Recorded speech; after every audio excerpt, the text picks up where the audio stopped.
এই দুনিয়ার মোহনিয়া যারা ইসলামের সাইনবোর্ড ব্যবহার করে বারবার আমাদের স্মরণ করলাম মুসলমানদেরকে ধোকা দিচ্ছে, তাদের এই মুখোশকে উন্মোচন করতে হবে। মিথ্যা বাজরা, জুলুম বাজরা আজকে সমাজ গঠন করে রাখতে মানে আঁকড়ে রাখছে, সমাজকে এক পর্যায়ে কোণঠাসা করে রাখছে। এখন এদের এই হীন এবং ব্যক্তি স্বার্থ শয়তানি, এটাকে দূর করতে হলে মাঠে ময়দানে আমরা নামছি অন্যায় প্রতিবাদে, ন্যায়ের পক্ষে। এখানে আমাদের তৎপরতা যদি কম থাকে, ওদেরটা যদি তৎপরতা বেশি থাকে, সেখানে আমি তাদের সাথে পারবো কিভাবে? এরপরে যদি সম্ভব। এরপরে আমরা তো একটা ইসলামী দল, আরো ইসলামী দল বাংলাদেশে আছে না? এই এত ইসলামী দল বাংলাদেশের সৃষ্টি হওয়ার পিছনে অত লম্বা আলোচনা আমি যাবো না। এটা মূলত হলো চিন্তার ব্যবধানতা, আর দ্বিতীয় হলো দুনিয়ার মোহ। এই জন্য ইসলামী আন্দোলন বাংলাদেশ প্রতিষ্ঠিত হয়েছে। এই দুনিয়ার মোহনিয়া যারা ইসলামের সাইনবোর্ড ব্যবহার করে বারবার আমাদের স্মরণ করলাম মুসলমানদেরকে ধোকা দিচ্ছে, তাদের এই মুখোশকে উন্মোচন করতে হবে। তাদের বিরুদ্ধে আমাদের অবস্থান তৈরি করে ন্যায়কে প্রতিষ্ঠার জন্য আমাদের চেষ্টা করতে হবে।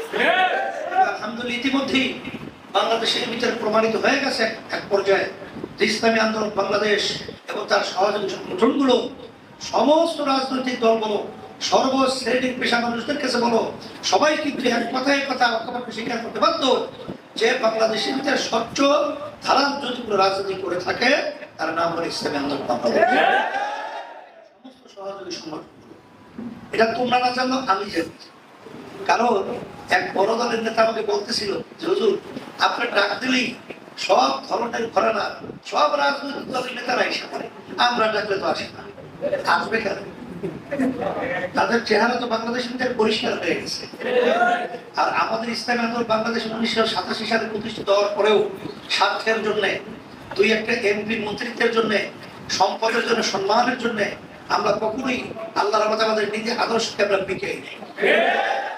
অন্যান্য যখন তোমরা আলোচনা পর্যালোচনা করবা তখন দেখবা তাদের নিজের স্বার্থের জন্য বিভিন্ন পর্যায়ে তাদের কিন্তু ইসলামের সাইনবোর্ডটাকে বিভিন্ন সময় বিক্রি করছে। তা সেই হিসাবে ইসলামী দলের অনেক বাংলাদেশের মধ্যে আছে, তারাও কিন্তু বাকি ময়দানে কাজ করে, আমরাও ইসলামী দলের পরিচয়ে আমরাও কাজ করি। এখন তাদের গতিবিধি কাজে সামাজিকভাবে এই 5ই আগস্টের পরে আমরা লক্ষ্য করেছি যে অনেক তৎপরতা ছোট থেকে বড় থেকে সর্বত্র কর্মীদের এত তাদের কাজের গতি তারা বাড়িয়েছে।